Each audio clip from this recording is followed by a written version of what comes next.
제가 이제 모두의 피부과 의사로서 좀 임상적으로 좀 애매한 부분도 많고 어떤 검사실을 통해서 객관적인 검사 방법을 통해서 한센병의 진단에 좀 도움을 받고 싶다 뭐 이런 말씀을 드렸는데 이제 그런 어떤 진단 기술에 대해서 좀 말씀을 드리겠습니다. 아까 처음에 말씀드렸던 그대로입니다. 임상적으로 한센병이 의미 있는 증상이 있고요. 그 다음에 검사실에서 확인돼야 될 것들이 있습니다. 병변에서 여기 분명히 나균이 있어 라고 확인하는 경우, 이거는 현재로서는 분자생물학적인 방법에 의한 PCR에 의해서 나균의 DNA를 확인하는 방법이 유일합니다. 근데 이제 그것이 그렇게 쉽게 항상 이루어지는 것이 아니기 때문에 그 다음으로 우리가 얘기할 수 있는 것이 이제 검사실의 징후로서 느낄 수 있는 것도 이제 그런 거겠죠. 병변에서 AFP 염색을 했는데 항산성균이 발견이 됐어. 그건 항산성균이 발견이 됐다는 거죠. 결핵균도 AFP 스태닝하면 항산성균으로 보입니다. 그러니까 결핵균일 수도 있고 나균일 수도 있습니다. 근데 이 사람의 임상 증상이 한센병에 준하는 임상 증상을 가지고 있겠죠. 그래서 임상 증상과 검사실에서의 어떤 징후를 매칭을 해서 한센병으로 진단을 하게 되는 거고요. 사실 그마저도 어려워. 그러면 아까 보여드렸듯이 조직 검사를 해서 조직 소견이 이건 한센병에서 나타나는 특징적인 유가종이야. 그러면 비록 분자생물학적으로 나균을 발견하지도 못했고 또 피부 도말 검사나 도말 검사를 통해서 항산성균도 발견하지 못했지만 조직 검사상 특징적인 유가종을 갖추고 있다면 이것은 한센병의 검사실적인 징후로 인정을 받고 임상적인 징후가 있었다면 그걸 매칭을 해서 진단을 내리는 그런 과정이겠죠. 그래서 지금부터 설명드리는 것은 검사실에서 일어나는 그런 부분들을 설명을 드리겠습니다. 제가 계속 말씀드렸던 피부도말 검사입니다. 이거는 피부 내에서 항산성균을 확인하는 겁니다. 피부액을 조금 얻어가지고 그것을 AFP 염색을 해서 항산성균을 확인하는 거죠. 사진 상태는 좋지 않지만 오른쪽은 보이는 거고 왼쪽은 안 보이는 거고요. 근데 이제 이 피부 도말 검사를 얘기를 하면 우리가 세균 지수, 형태 지수 이런 두 가지 얘기를 합니다. 그래서 뭐 들으시는 분에 따라서는 과연 이 얘기까지 꼭 알아야 되느냐 이렇게 하겠지만 들어서 알아서 또 나쁠 건 없기 때문에 제가 말씀을 드리겠습니다. 세균 지수는 균이 보인다, 안 보인다를 지수화한 겁니다. 그래서 균이 많이 보이는 거를 6이라고 했고요. 균이 제일 적게 보이는 걸 1이라고 했고요. 균이 안 보이는 걸 0이라고 했다고 이해하시면 되겠습니다. 보통 치료받지 않는 사균형 환자를 검사를 해보면 5 내지 6 정도가 나오고요. 치료를 하면 대개 1년에 1씩 떨어지는 것으로 되어 있습니다. 그래서 이제 이 검사법의 유의는 뭐냐면 한센병으로 진단할 때 굉장히 중요하겠죠. 피부에 임상 증상이 있고 그 다음에 세균 지수가 양성이면 다균형 환자입니다 라고 진단할 수 있겠죠. 또 병형 분류가 되겠죠. 만약에 임상적인 증상은 있는데 세균 지수가 0이다 그러면 이 사람은 희균형이라고 우리가 분류할 수 있으니까요. 그 다음에 1년에 1씩 떨어져야 되는데 치료를 하면서 떨어져야 되는데 안 떨어지고 올라간다. 그럼 혹시 재발한 거 아닐까? 이렇게 우리가 검토해 볼 수 있는 어떤 의미를 줄 수 있고요. 형태 지수는 그 보이는 밑에 그림에 AFP 염색의 두 가지 그림이 있는데 그 중에 오른쪽에 있는 그림 보시면은 어떤 거는 긴 게 있고요. 어떤 건 짤막짤막한 것들이 좀 보이실 겁니다. 그래서 긴 거는 우리가 살아있는 균이라고 이해를 하고요. 이 짤막짤막 잘라져 있는 것은 죽은 균, 아니면 죽어가는 균이라고 보편적으로 이해를 합니다. 그래서 전체 슬라이드에서 보이는 균 중에 살아있을 것 같이 보이는 균이 몇 %인가 이것을 퍼센트화한 것이 형태 지수입니다. 이거는 우리가 치료를 하면 아주 빠른 시일 내에 음전환이 일어납니다. 그러니까 이 얘기는 뒤집어서 얘기하면 치료하면 적어도 타인에게 유해한 살아있는 균을 전파시킬 수 없다. 이렇게 이해할 수 있다고 보되고 있고요. 그래서 결과적으로 이것을 평가함으로 해서 이게 약제의 어떤 살균 효과를 우리가 평가할 수 있는 어떤 기준으로 삼죠. 근데 사실은 이것들이 어떤 많이 교육받은 그리고 숙련된 현미경을 잘 보는 사람의 결과이기 때문에 최근에 와서 과연 균이 보인다 안 보인다는 우리가 쉽게 이해할 수 있지만 과연 형태주수를 우리가 얼만큼 신뢰할 수 있느냐 이 부분에 대해서는 또 학자에 따라서 의견이 좀 다른 부분도 있습니다. 그래서 옆에 다른 사진 보이는데 요거는 형광염색을 하면은요 살아있는 균과 죽어있는 균이 색깔이 다르게 염색이 되거든요. 그래서 이제 선진된 지역, 물론 저희 연구원에서는 하고 있지만 그런 것들을 좀 확인해 보고 싶을 때는 형광염색을 해서 살아있는 균과 죽어있는 균의 비율을 좀 보려고 하죠. 이거는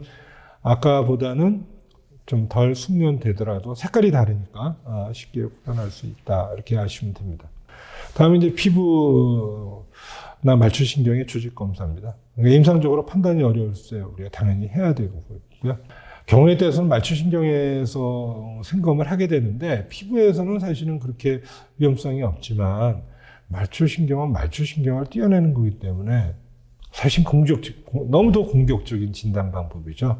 그래서 거의 말초신경의 조직 생검은 이루어지지 않고 있고 아주 특별한 경우에서만 하고 대개 이제 피부에서 생검이 됐고 아까 제가 그 임상 사진에서 보여드렸던 그런 것들을 이렇게 종합해서 보이면 이렇게 까맣게 모인 것들이 보이고 이걸 우리가 유가종이라고 그러고 근데 이 까맣게 보인 것들의 고배율로 봤을 때 모양이 완전히 다른 모양이 나타나고 또 그걸 AFP 염색을 하면 하나는 균이 보이고 하나는 균이 보이지 않고 뭐 이런 거고요.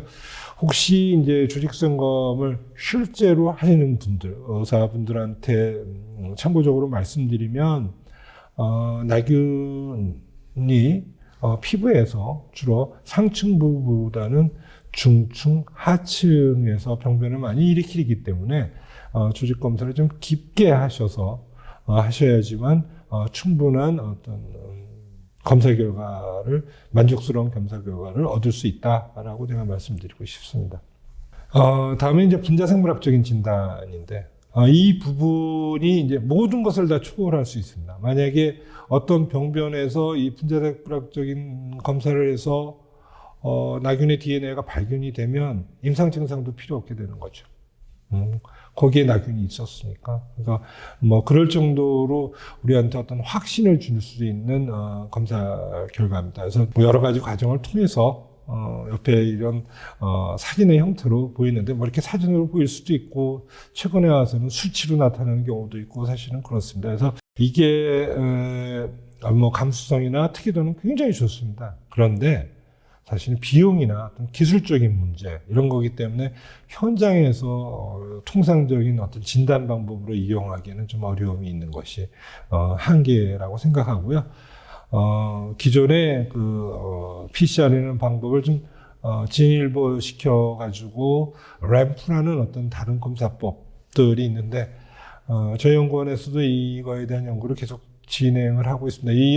이 검사법은 기존의 PCR보다 훨씬 더 현장 친화적인, 현장에서도 쉽게 할 수 있는 기술적인 방법이라고 이해가 되는데 아직까지 그 완성도가 높지 않아서 현장에서는 저희가 하지 못하고 실험실에서 계속 연구 중에 있는 진단 방법입니다. 그 다음에 이제 어떤 분자생물학적인 방법을 통해서 역학적인 어떤 데이터를 얻게 됩니다. 그래서 이제 어떤 DNA, 인간의 DNA도 마찬가지고요. 거기에 보면 여러 가지 가변성 연쇄 반복이라고 해서 같은 염기 서열들이 이렇게 반복되는 것들이 있습니다. 그 반복 숫자가 개체마다 좀 틀리기도 하고요. 그런 가변성 연쇄 반복을 이용을 해서 A 환자에서 발견된 나균과 B 환자에서 발견된 나균이 같으냐 다르냐를 우리가 평가하게 되죠. 그 같으냐 다르냐를 평가한다면 누가 누구한테 전파됐느냐를 또 설명할 수 있게 되겠죠. 그래서 이제 현재 알려져 있는 건 한 30여 종이 알려져 있고요. 이런 것들을 몇 가지를 조합을 해서 하나의 코딩화해서 이 나균의 어떤 국소적 전파를 우리가 이해를 하죠.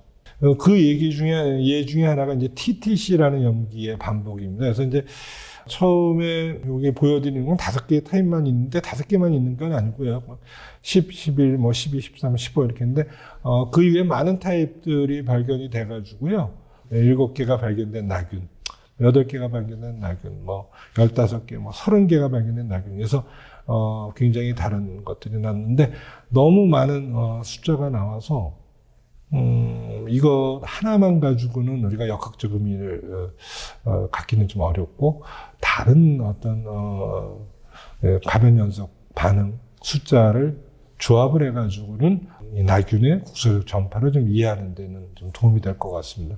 오른쪽에 있는 거는 GAC, ATC라는 겁니다. 이건 딱 2가지 패턴뿐이 없습니다. 그래서 어떻게 보면 임상적으로 좀 의미가 있습니다. 임상적으로 좀 의미가 있는 건 뭐냐면 이게 이 리핏이 3개짜리가 있고 4개짜리가 있는데요.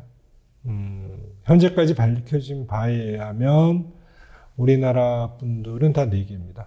그리고 동남아시아에서 걸리신 외국인들은 다 3개입니다. 그래서 동남아시아 쪽에서는 발견되는 나균들은 아마 GAC-ATC의 반복수가 3일 것이고 우리나라에서 발견되는 건 4다. 이걸 이용하면 어떤 역학적 데이터를 하냐면 어떤 환자가 발견됐을 때 이 환자가 외부에서 우리나라에 들어온 유입균주인가 아니면 내부에서 전파된 균주인가 이런 거 설명하는 데는 도움이 되겠죠.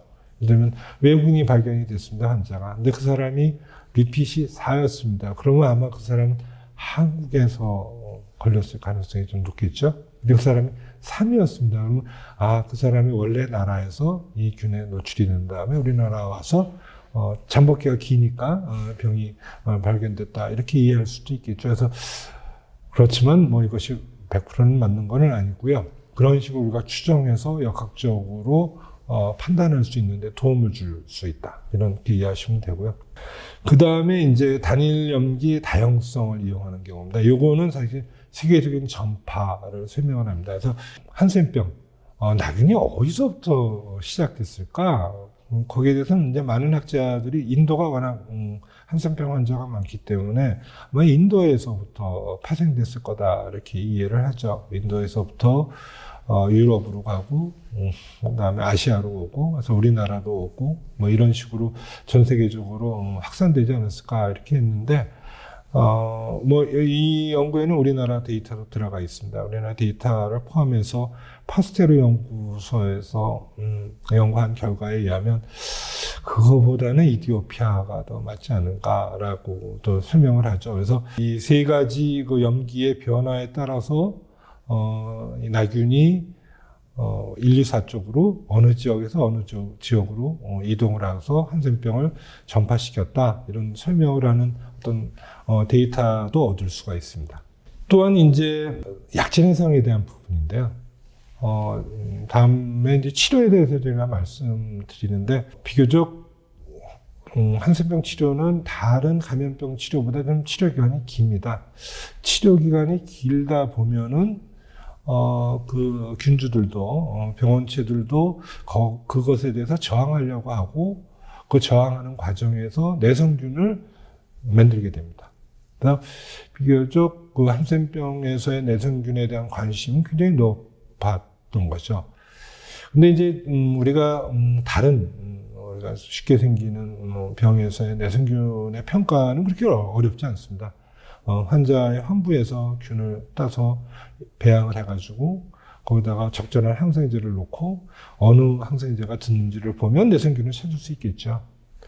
근데 제가 말씀드렸지만은 나균은 인공 배양이 안 된다고 돼 있고 일부 이제 실험 동물에서 우리가 증시 과정을 하고 있지 않습니까? 그래서 환자의 균이 약진 내성을 가졌는지 안 가졌는지를 정확하게 알려면 환자한테서 균을 얻어서 어떤 실험 동물 보편적으로는 쥐겠죠.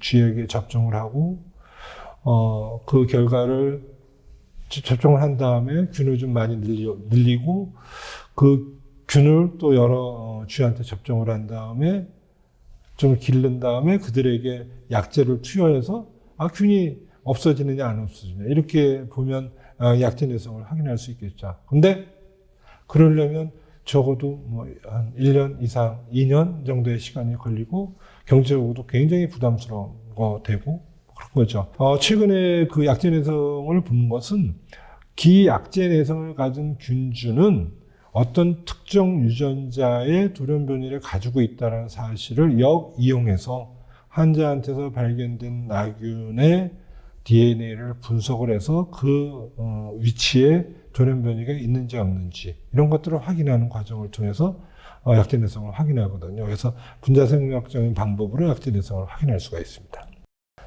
비교적 오랫동안 우리가 했었고 보편적으로 많이 이해됐고 제 강의에서도 가끔 얘기가 되는 이제 피젤 항체 검사입니다.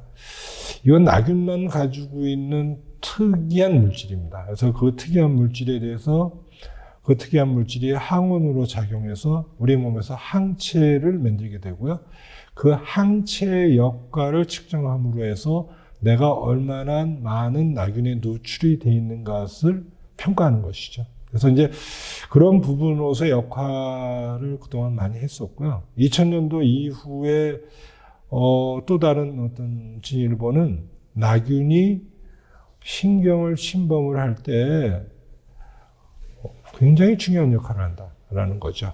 그러니까 나균이 신경 안으로 들어갈 때 PGL1이라는 물질이 중간 매개의 역할을 한다. 그래서 신경 손상에도 굉장히 중요한 물질이 피전환이다라고 이제 추가적으로 알려져 있고 저희가 이제 한센병 진단에 사용하는 것들은 아까 말씀드렸듯이 나균만 가지고 있는 아주 독특한 물질이고 그것이 특이 항원으로 작용해서 거기에 대한 항체값을 측정한다 이런 개념이죠. 그래서 한센병 환자에서 세균이 많이 증가하면 항체값이 동반해서 증가하거나 또 감소하면 같이 감소하겠죠. 그 다균형, 희균형 환자 간의 항체값의 차이는 크겠죠. 또 치료를 하면 세균 주수가 떨어지듯이 항체값도 떨어지겠죠. 또 재발을 하면 세균 주수가 올라가듯이 항체값이 올라가겠죠. 그래서 이제 그런 어떤 우리가 실용적으로 진단적인 의미에 되겠죠. 우리나라에서는 이제 이 역할을 엘라이자라는 검사의 OD 값에다 1000을 곱해서 우리가 이제 실용적 수치로 해서 1000 이상에 대해서는 좀 의미 있는 굉장히 의미 있는 수치로 이해하시면 되고요. 500에서 1000 사이는 좀 의심. 그래서 결국 의미 있다와 이제 의심이라는 거는 결국 추가 검사. 한 번 검사해서 뭐 500 넘었다고 해서 이게 큰일 날 일이라고 설명할 수 있는 부분은 아니고요. 이것이 지속적으로 500인 것인가 또는 500, 다음번에 600, 다음번에 700 뭐 이런 경우에 따라서 한센병에 대한 위험성에 대한 평가 기준으로 삼고 있습니다. 레프로민 검사에 대해서 말씀드리겠습니다. 레프로민 검사는 아주 오랜 동안 사용됐던 검사입니다. 근데 레프로민 검사는 안타깝게도 진단적 의미는 가지고 있지 못합니다. 레프로민 검사가 의미 있게 되려면 일단 한번 나균에 대한 노출이 있어야 됩니다.